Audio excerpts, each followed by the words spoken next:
To find your Google Business Profile account, the backend, so you can manage it, make sure you sign into your Google account, and then next to your profile, click the 9 little dots, and then find this little blue house, click on it. Once you clicked on it, you're gonna land to the back end of your Google Business Profile account so you can manage it.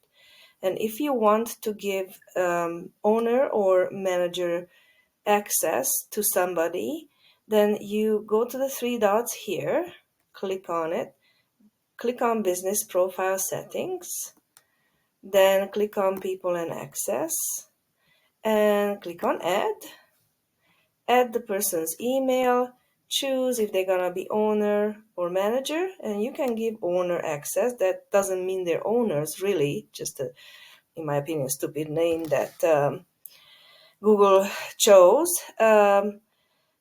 They might need that access, so just a little bit more. You're the primary owner, you control this account, so don't worry about it.